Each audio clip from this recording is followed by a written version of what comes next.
Good evening, doctor. Greetings to you. I'm a Hindu. My name is Sandeep, and I've been watching your videos on YouTube since long time. Being a Hindu, I do respect other religions. I do respect Allah, Prophet Muhammad. I started my school in my childhood in a Catholic school, where I was taught about Bible and Christianity and Lord Jesus. And later on, after fifth standard, I came to know about my own religion, being born in a Hindu family. And today, I do at times get attracted towards other religions. Okay, there is some common link between all religions. I have a basic question to you, doctor. Basically, I am from the science background, a pharmacy guy. Today, I'm authorized financial consultant. So, today, what I look out there in the market is many religions exist on planet Earth. If human being is the same, if human organs are the same, if the human body system follows the same heartbeats, blood flow, the same blood, the same ears, the same nose, if everything is the same, the creator has to be the same, the supreme power is the same. So if the supreme power is the same, why do so many religions exist on earth today? What is going to be future now onwards? Because if I go as per theoretical books, as per history, before thousands of years, Hinduism existed. Then came Lord Jesus, then Prophet Muhammad, and now today, what I see in front of my eyes is there are many religions, and every religion has its own pros and cons. So, being a human, I get confused. I am a Hindu, I should respect my religion, as well as being a human being, I should respect other religions. So, what is the final truth, and what is going to the future for centuries ahead? The brother asked a very good question, that there are so many different religions. More than 4,000 years back was Hinduism. Then Jesus Christ, peace be upon him, came 2,000 years back, or Christianity. Then Prophet Muhammad, peace be upon him, came 1,400 years back. Some things are similar, some things are contradicting. There's so much of confusion. God, our creator, is one. Human body is the same. Creator has to be same. So why this confusion? It's a very good question. The reply is given in the Quran in Surah Al-Imran, chapter 3, verse number 19. It says, Inna Dina Indallah Islam. The only religion acceptable in the sight of God is Islam. That is peace acquired by submitting our will to God. Almighty God only gave one religion to the human beings. As I said earlier, Almighty God has only sent one religion. But He has sent many messengers. When He sent messengers who got messages, by the passage of time, the message got changed. Again a new messenger came. He brought a fresh message. Again the people changed it. Again a new messenger came. It happened for many years, down the ages. But all the messengers brought, the basic message was the same.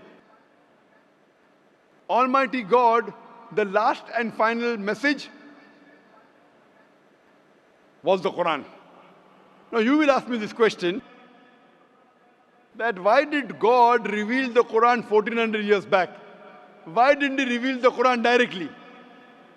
Reveal the Quran directly? No confusion. You know, my son, he wants to become a doctor. He tells me, Father, Abba, why do you put me into nursery, then junior KG, senior KG, first standard? Why you put me in school? Directly put me into medical college. I said, son, if you want to be a doctor, first you have to go to nursery, pre-primary, primary school, secondary school, medical college, then you'll become a doctor. You can't directly enter a medical college because you won't understand. So Allah subhanahu wa ta'ala, who is our creator, He knows very well that human being would not be able to grasp the complete message of the Quran if it was revealed earlier. 1400 years ago, Almighty God, who is our creator, He knows this time, the time has come where human beings can understand the message. So that's the reason previously He sent messages which were there but not complete because human being could not understand, could not grasp. As the message changed, He sent a new message, a new messenger. That's the reason all the messages that came before the Quran, they were meant for a particular group of people and meant to be followed for a particular time period. All the messengers that came before the last and final messenger, Prophet Muhammad Sallallahu Alaihi Wasallam, were only sent for a particular group of people and was meant to be followed till a new message came. Almighty God, He knew 1400 years ago was the time when human beings can understand the final message of the Quran. He revealed it. And He sent the last and final messenger, Prophet Muhammad, peace be upon him.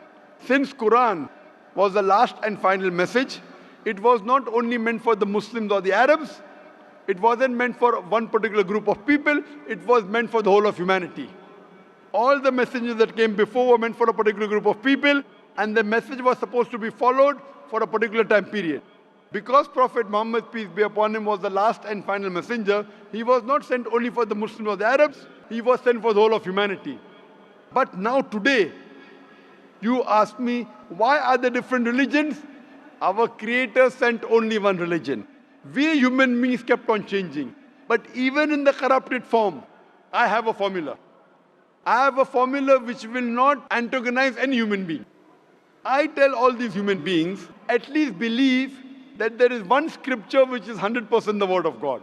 So the Hindus would not mind agreeing, I believe Veda to be 100% word of God. The Christians would say, I do not mind believing Bible to be 100% word of God. The Muslim will say, I don't mind believing Quran to be 100% word of God. So I tell them, okay, now let us agree to follow what is common in all these scriptures. What is different, we'll discuss tomorrow. Let's not fight over the differences. Let us agree to follow what is common, and at least we'll be sure that what is common in all the three scriptures, this at least minimum is 100% the word of God. What is different may be the word of God, may not be the word of God. That we can discuss tomorrow. Now, when we do a research, and I being a student of comparative religion, I have studied the Vedas, I have studied the Upanishads, Bhagavad Gita, Bible, Old Testament, New Testament, Quran. Now, when I do research, I've come to know that all these scriptures say that there's one God. All the scriptures say that God has got no image, has got no photograph, no painting, no statue, no idol. All the scriptures say that Almighty God does not beget nor is He begotten. All the scriptures say that the last and final messenger to come is Prophet Muhammad, peace be upon him. I have quoted in this session many verses from Hindu scripture that Prophet Muhammad is the last and final messenger. I have quoted from the Bible. I have quoted from the Quran. So at least let us agree to follow what is common. Bible, Vedas, Quran, all three say that you should not have alcohol. And I've quoted that in my earlier answer. All three say that you should not gamble. All three say that you should not have pork. So let us agree to follow what is common. So you have to agree that there's one God. You have to believe Prophet Muhammad is the final messenger of God. You should not have alcohol. You should not have pork. To pray, we have to do the sujood. All these are common points. So I'm asking the question that if you say you are a Hindu and you say that you respect other religions, I'm asking the question, do you believe that there's one God?